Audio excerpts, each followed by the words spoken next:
could be said that there is a theme arising out of several of the stories of the last days.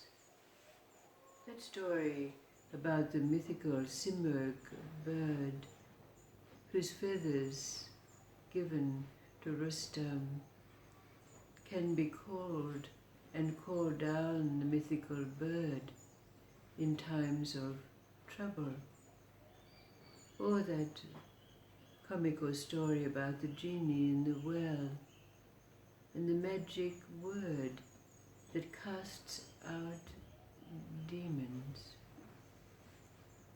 So let's see, with several old stories and putting them together, whether we can catch the thread of what this theme and its symbolism brings to us as an awareness and understanding. The first is an old story about the man. He was called Zach, and he was a good man. He followed the laws of his faith of the day. He gave alms to people in need. He was an all-round good man. And seeing this from the celestial realms, the gods decided to give him a boon. So they asked one of them to go down and bring these good deeds to Zaki. But of course, these high-flown beings cannot take dense human form. So they had to send down this celestial being as a bird, as a dove. So Zach began to notice that every time something good happened in his life, there would be a dove.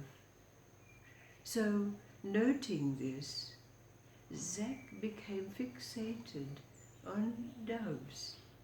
He bought doves to keep in a cage in his house. He had dove emblems embroidered on his shirts, and he began to speak abroad about the sacredness of doves. So, of course, noting this, the gods could do nothing more than withdraw the boon of the assistance of this celestial being. And then there's that other story already told about the king who also was fixated on birds. He had a large aviary of all the most beautiful birds that had been found in his kingdom and far and abroad, people bringing him gifts of birds of all kinds. And he loved to go each day to listen to their sounds. It seemed to assuage his being after dealing with all the affairs of state. But for the most part, his days were filled with cares and woes and the burden of state on his shoulders.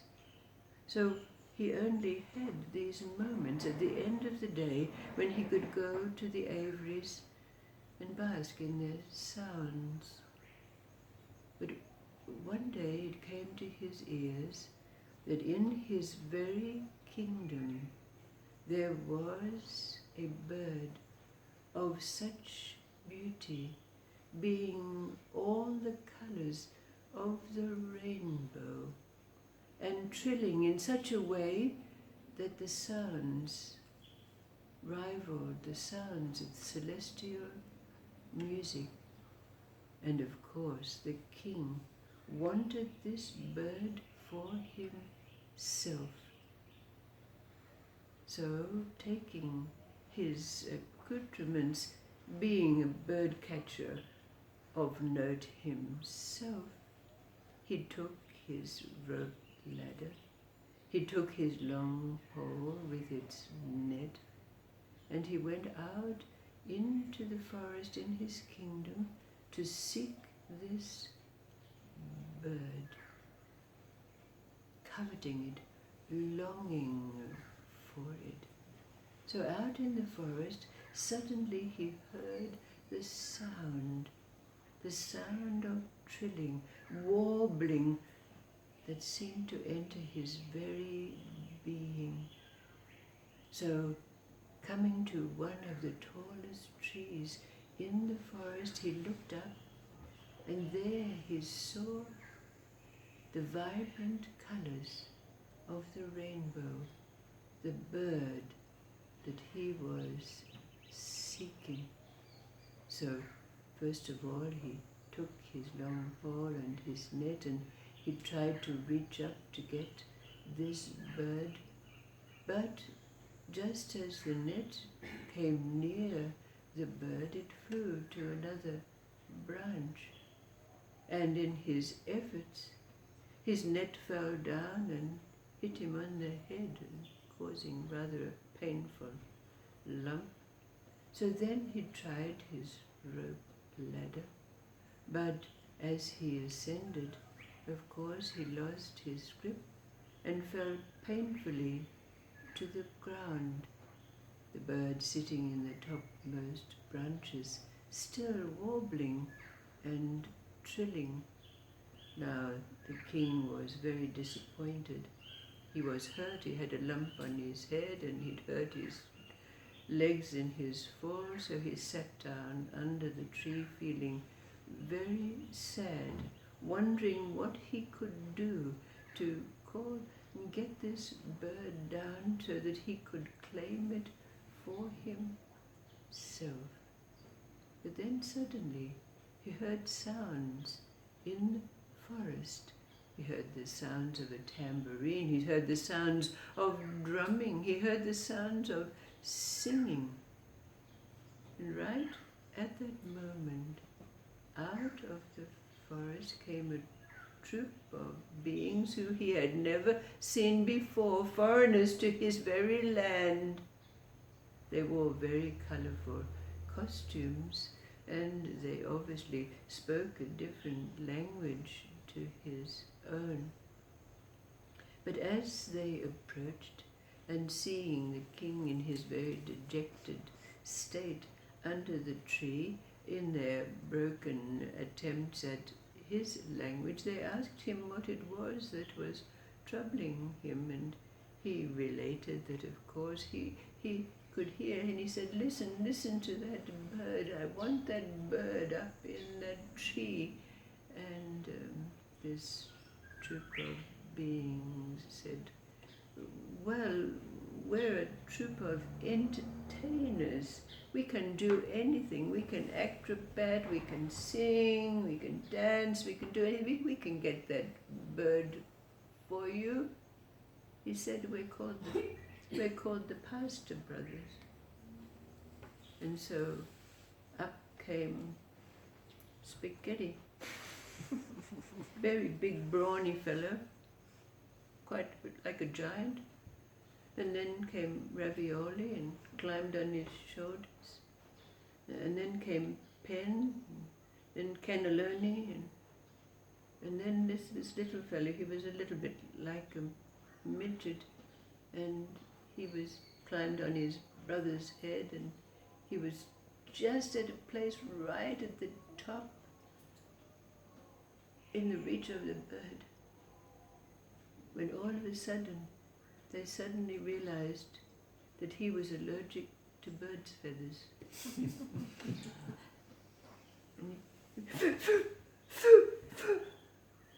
They said, don't! But of course it was too late. He let out the biggest sneeze that you could hear, and they all toppled down to the ground. But they were all rolling with laughter. So of course in the midst of this laughter, the king himself couldn't help but also laugh. So he fell onto the ground, rolling with laughter with the pastor brothers. They were in paroxysms of laughter. And all of a sudden, the king felt something, and he realized that the rainbow bird was sitting on his shoulder. And of course he was in wonder. I wanted you, I wanted to find you, I wanted to claim you for myself, and here you are. And of course the bird spoke to him. And we can ask the question, what did the bird, the rainbow bird, that trills like the sound of the angels, say to the king? What is it that this bird symbolizes for us? Doves have their meaning symbolically for us universally. The simurgh bird, the mythical bird, also has great symbolism for us. Its feathers, its magical feathers, that can call down the bird when we're in trouble.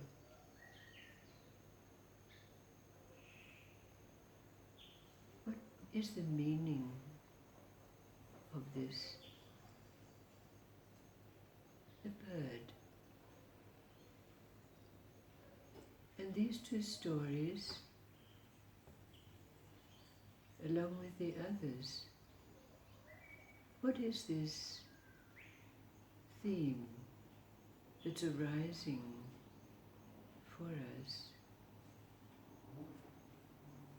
And to find our way to it, as with all the stories, you have to start with the symbolism.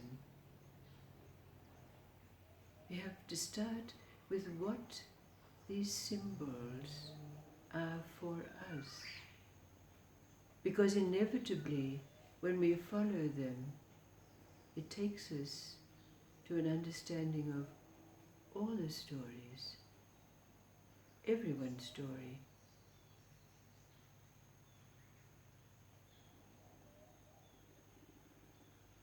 So the question is, what does this symbol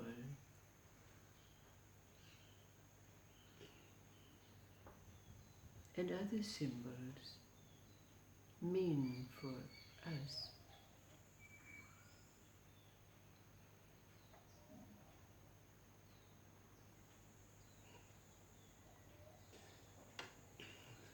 Well, the king surrendered to laughter, which made him open, and so the bird, which was the spirit, just came to him, and instead of him spending all this time trying to reach the spirit. Right.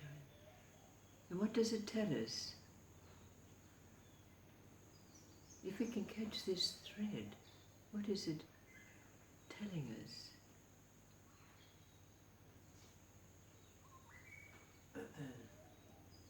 Fixation and attachment and the desire is a burden.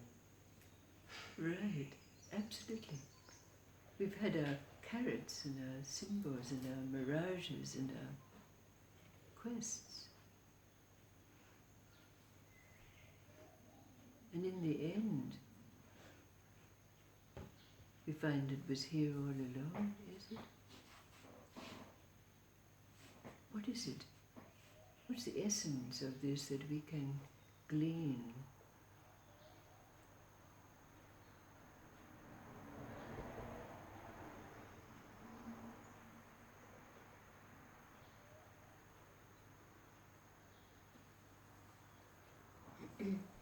Manandamayi, she was saying, because when we want something, we contract, and she always said, grace is always open us, but we are turning our pot on the wrong side. So when we open, and we don't want any more, and we're in it, we're in it. It comes unbidden to us. Right.